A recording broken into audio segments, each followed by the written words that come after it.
Noah, how's everybody doing?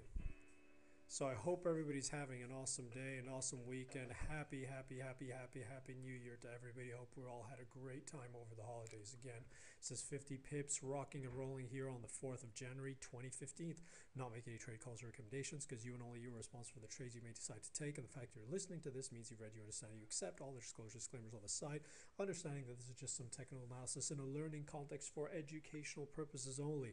So again, a bit tricky to do a weekly update. Now because we're going to see a lot volume coming in after the holiday season, so really it's difficult to call how the market's going to react, but I know a lot of people are interested in waiting for the update, so I wanted to do one. It was important for me to try and do one. So again, keep in mind that a lot of people are going to be looking at the start of the year, and there's a lot of people looking at what happens on the first 5 trading days of the year. Usually, the stats tend to say that if basically we're up on the first 5 days of the year, I think over 80% of the time the year end tends to close up full year gains, etc., etc. As you know, we prefer to just look at each chart, trade the different setups, but a lot of people will be focused on that. I think on the data front, we've got a lot of stuff coming on, so it's definitely going to be a very interesting week, despite some people, especially in Europe, Central Europe, might not be coming into the office until midweek, but clearly we're starting off the week on the open on Monday. We've got some data out of Japan. We've got German CPI tomorrow, and we've got the construction PMIs out of UK with Centex out of Europe. So it's going to be interesting, especially seeing the moves we had, the kind of dollar moves we had on Friday on Euro and especially on cable.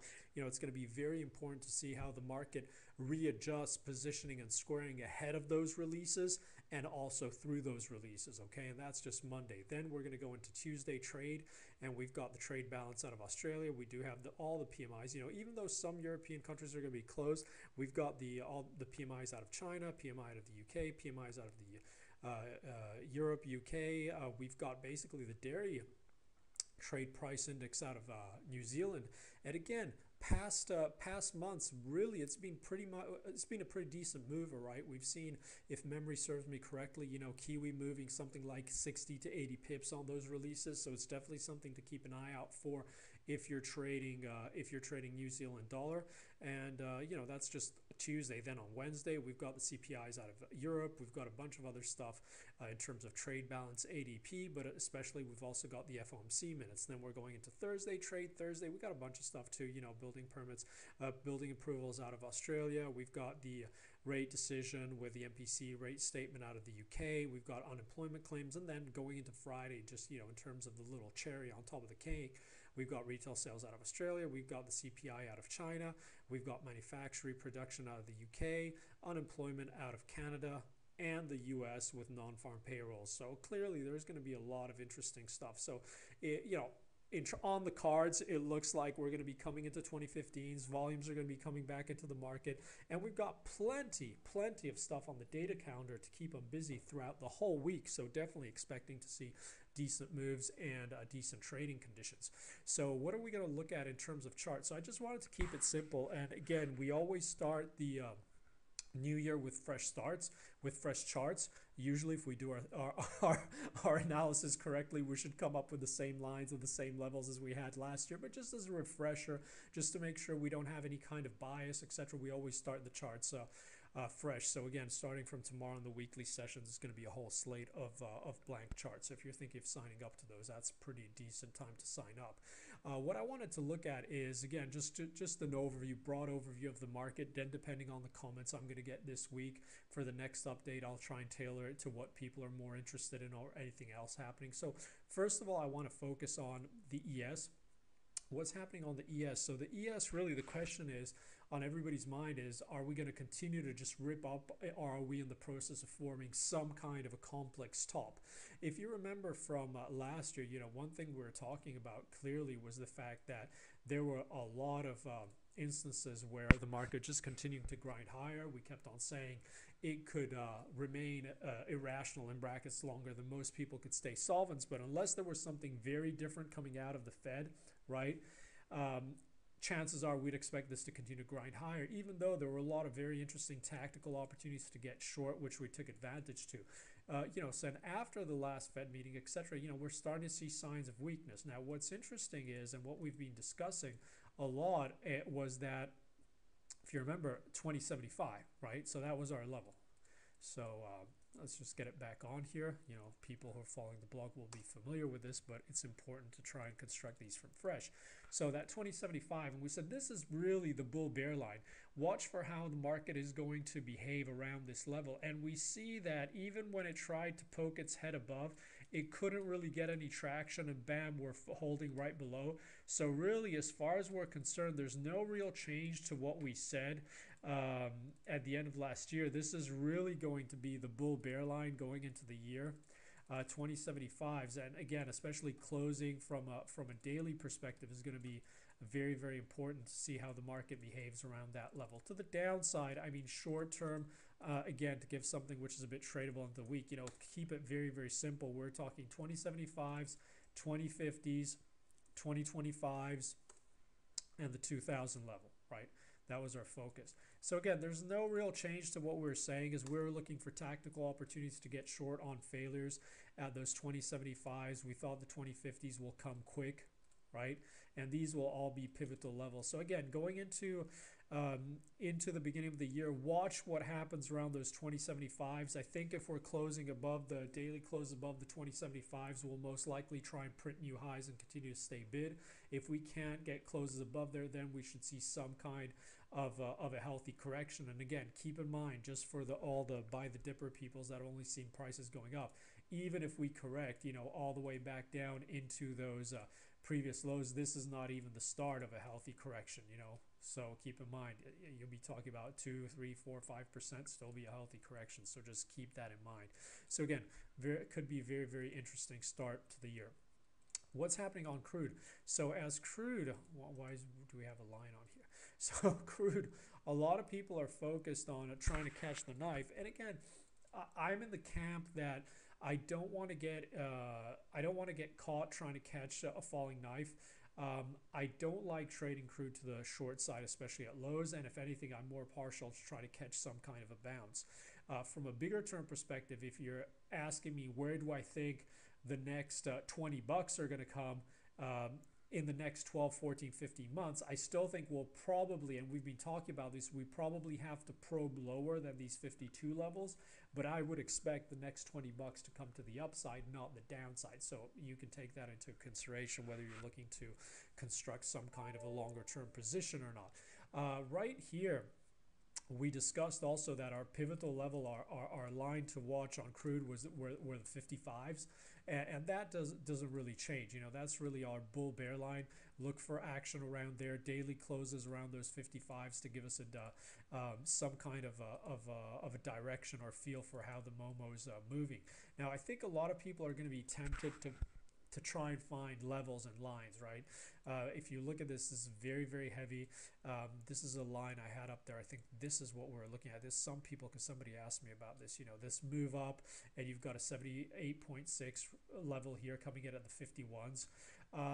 You can have that up. I have nothing against that, but I think the way we're trading now, it's more of a pain trade and it's more of a psychological level. So what I would be looking at is I would be looking at having something like, $5 intervals, right? So 50 to the downside, then 45s, all acting as psychological levels, 60 above that, that 55. I'm just looking at psychological levels. And again, it's very tricky when momentum is flowing, especially when it's something like crude. It could stay very, very aggressive. So it rarely pays to try and catch a falling knife, but it does pay to, in the heat of fear and anxiety, to start thinking about a bit more rationally and thinking about, sooner or later markets behave in some kind of a rational way. We tend to see reversion to the mean. Again, up to you what you want to do with that. I still think the way we're trading, simply because it looks like everybody is long trying to catch this, we might need to shake out some longs. But even though that means we might need to print lower. I'm definitely not interested in trying to get short here for the last part of the move. You know, we've moved down from those 110s. We're trading 50. You know, even now, I'm really not interested in being the last one to the party. Even if we're going to print 40s, I'm definitely not interested in getting in at a move from 110 to 40s at 50s short, right? That's, if I missed it, I missed it. That's the way. I'd be more partial to looking for opportunities to take advantage of this from a longer term perspective, right? The other thing, what's happening on gold? So gold, again, I think this is another one where you can make a case for either upside or downside. If you look at the 100, 200 moving averages, you know, they're keeping the pressure on, and you see that sellers are still coming down. In terms of the actual chart, what we were saying is you can see that we keep on making a series of higher lows here. It's starting coiling, and here it's continuing to try to keep the pressure down, right? Whether you're looking at it in terms of the fib move from the little spike after we tried to rally here, making higher high on the move back down, 50 back getting sold, even if you're looking at some kind of descending trend line, but you see the pressure is still on. As far as we're concerned, we're looking at this as a choppy action with our line to watch is the 1200 level, right? That's what we call pivotal. And the way we're looking at this, we're saying 1200 mid, 1250 high, 1150 low, right? That's what we're looking at in terms of range. And as far as we're concerned, this is chopping around. This is the midpoint. And most likely we'll have to see what happens on the ES, what happens with crude as things start to stabilize and we start to get some more flows coming in this year to see how this will react. But I could easily make a case for both sides. For the long side or the downside, I'm looking at the 1200 as being pivotal. I think it could remain very, very choppy inside this whole range, and I don't think we'll get a lot of clarity on the move unless we start to cat daily closes above 1250 or below 1150. But the way the ES is looking like it might be trying to put in some kind of a top, this could easily be putting in some kind of a bottom. So that's the way we're looking at gold. And last but not least for this kind of overview is Euro. What's happening on Euro, right? So we've had continue press lower. You know, we discussed that break and we said that we would be looking for some kind of a bounce, but that it was remaining lower, right? And pressure on. So if you look at it on the weekly or even on the monthly, a lot of people were focused, and we discussed this 200, right? Let's put it up. This 200 on the monthly. Now a lot of people were asking me, you know, do you give it the same weight, the fact that it broke below and it closed below on the thinner volumes on the holiday market? You know, what I always say is sometimes yes, you can make some kind of a qualitative consideration on whether you feel it is more or less important because of the time it prints. But keep in mind, if the market's open, if a level prints, it prints, right? Whether it's on low volume or high volume, it's printed, it's there, it's real. So right now, what I would be focused on here is not only this 200 monthly, which is coming in around, you know, the 2230s. So I'll be very curious to see how we trade early on in the week as the volumes come in around this level. And second of all, what I would be focused on is, you know, all these next levels. But you see there's not an awful lot to the downside, even all the way back up to the 160, down to the 116s. But you have to keep in mind that the move is very, very aggressive, that you've got a lot of bottoms that were formed inside this zone. So you have to respect this kind of support. It's kind of like crude, right? It could easily print lower. It's been pressure on. But if you were to look at this fresh, you know, would you really want to be getting short at lows? Now, the other question is to see, you know, what happens with the ECB, because the whole question is, and again, I don't like to talk about fundamentals that much, is keep in mind you've got this ECB meeting coming in towards the end of the month. So the question is, what is the potential for Draghi to disappoint or not? Because at this point, even if he doesn't, in brackets, disappoint, what could possibly be announced that's not priced in? So I think if you're looking at this, keep in mind that even though early in the week we might continue to press a bit lower, the healthy move would be to see some kind of positioning and squaring and people taking home some profit as we start to move towards that ECB meeting. And then it's going to be make or break how we react around there. but keep in mind that we're very interesting support here, even though pressure is on. If you're looking at any bounces, clearly I think the level to the upside that most of the shorts will be focused on, and maybe even the swing shorts will be looking to hide behind, is something anywhere inside that 126 to that 128. So you could see you could easily get a pretty decent rally, and it'll still stay very bearish unless it can clear those levels. But again, as always, I think it's an interesting exercise to come into the year and look at the charts fresh and try to remove any kind of bias and just try to get, again, what you expect, what the key levels are, what the key moves are. Again, let's see how the market opens. I hope everybody has an awesome 2015. I hope everybody enjoys the rest of the weekend wherever they may be, if they still have some weekend to enjoy. If not, I'll see you around at London Open. We're back in action. Blog, I'll be posting thoughts of the days and charts. We're pretty much back in action as of Monday. Okay, so thanks for listening. Have an awesome one. Thanks, guys, and a great 2015 again to everybody. See you guys.